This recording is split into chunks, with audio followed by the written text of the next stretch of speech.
फूलों से सजे कमरे में कृतिका को बैठाकर सब लोग चले गए। 5 मिनट बाद अजय आया। जैसे ही अजय आया, कृतिका उठ खड़े हो गुस्से में पैर पटकते हुए सोफे पर जाकर बैठ गई। अजय ने इस गुस्से का कारण पूछा तो कृतिका फट पड़ी और बोली, आपको बीवी नहीं दहेज चाहिए, अब उस पैसे के साथ ही रहिए, मैं आपको पति नहीं मानती। और गुस्से में वो सोफे पर ही सो गई। उसका गुस्सा देख अजय ने कुछ कहना ठीक नहीं समझा। घर में बहुत सारे रिश्तेदार आए हुए थे तो सबके सामने तमाशा नहीं चाहता था, इसीलिए वो भी चुपचाप सो गया। अगले दिन रस्मों में और मेहमानों की विदाई में बीत गया। कृतिका सबसे हंस कर बात करती पर अजय को देख चिढ़ जाती। अजय ने हंसी मजाक कर कई बार उसे मनाने की कोशिश की, मगर उसका गुस्सा वैसा ही रहा। दोनों की अरेंज मैरिज हुई थी। कृतिका के सास ससुर के साथ अजय उसे देखने आया था। तब सब कुछ ठीक ही लग रहा था। पढ़े हुए सुलझे हुए लोग, अजय का स्वभाव उसे भा गया था। ससुर जी ने पापा से कहा था, लेन देन में हम यकीन नहीं रखते, पर आप अपनी बेटी हमें दे रहे हैं तो बदले में हम भी अपना बेटा आपको सौंपते हैं। आज से अजय को अपना दामाद नहीं बल्कि बेटा समझिएगा। उनके विचार सुन कृतिका बहुत खुश हुई थी। स्वाभिमानी कृतिका दहेज के नाम से ही चिढ़ जाती थी। 2 महीने की सगाई में अजय के स्वभाव को देखकर कभी नहीं लगा कि वह लालची होगा। शादी से 1 हफ्ते पहले कृतिका की मां की तबीयत खराब हो गई। डॉक्टर ने बहुत सारे टेस्ट करने को दिए। कृतिका शादी टालना चाहती थी पर मां नहीं मानी। शादी के दिन फेरों के बाद जब विदाई की तैयारी हो रही थी, कृतिका तैयार होने कमरे में गई तो पास वाले कमरे से पापा और अजय की आवाज़ें आ रही थी।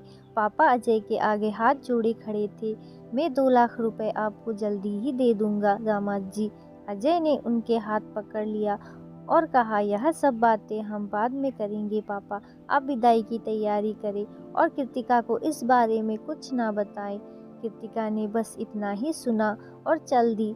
पढ़े लिखे अजय से ये उम्मीद नहीं थी उसे। एक बार तो सोचा बहुत हंगामा करे, लेकिन पापा की इज्जत और माँ की तबीयत के चलते चुप रह गई। पर उसने सोच लिया था कि वो अजय को सबक सिखाकर ही रहेगी। वो ससुराल तो आ गई पर अजय को पति नहीं माना। रात को फिर अजय ने पूछा, आखिर हुआ क्या है, क्यों मुझसे इतना गुस्सा? शादी से पहले तो ऐसा नहीं था। कोई गलती हुई है तो बोलो, मैं सुधार लूँगा। कृतिका बोली, बात तो ऐसे कर रहे हो जैसे कुछ पता ही ना हो। गलती तो मुझसे हुई है जो तुम्हारी असलियत समझ ही नहीं पाई। अजय ने समझाने की कोशिश की लेकिन वो एक ना सुनी। अगले दिन सुबह उसका भाई लेने आया और वो पग फेरे के लिए मायके आ गई। घर आकर सबसे मिलकर बहुत रोई, पर पापा को देखकर उसका गुस्सा फूट पड़ा। पापा, आप तो जानते थे ना आपकी बेटी कितनी स्वाभिमानी है, फिर आपने क्यों मेरी शादी दहेज के लालची अजय से करवा दी? एक बार मुझे बता तो देते कि उसने आपसे 2 लाख रुपए मांगे हैं।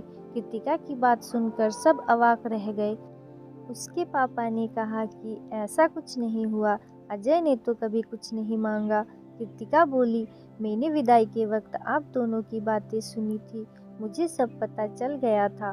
तब कृतिका के पापा ने बताया, बेटी, तेरी शादी की तैयारी में काफ़ी पैसे खर्च हो गए थे। ऐसे में तेरी माँ के इलाज के लिए 2 लाख कैश चाहिए थे। मैं लोन लेने की सोच रहा था।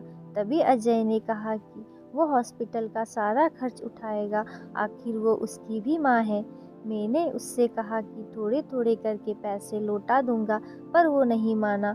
बोला, अब उन पैसे के बारे में कोई बात नहीं होगी, और तुझे ये सब बताने को भी मना किया। वो नहीं चाहता था कि तेरे मन में किसी तरह का बोझ हो। ये सब सुनकर कृतिका रो पड़ी। 2 दिनों से वो दहेज के लिए अजय से भला बुरा कहती रही, पर वो चुपचाप सहन करता रहा। कितनी ऊंची सोच थी अजय की। शाम को वो उसे लेने आया तो वो उसके साथ घर आ गई। उसे समझ नहीं आ रहा था अजय से माफ़ी कैसे मांगे। रात को अजय कमरे में आया तो कृतिका बेड पर ही बैठी रही। अजय बोला, आज सोफे पर नहीं सोना क्या? कृतिका बोली, नहीं। अजय ने फिर पूछा, तो क्या आज मुझे सोफे पर सुलाने का इरादा है? कृतिका ने उसे सारी बात बताई और अपनी गलती के लिए माफ़ी भी मांगी। अजय ने उसे गले से लगा लिया और शरारत से पूछा, तो फिर आज सोफा खाली ही रहेगा। दोनों खिलखिला उठे।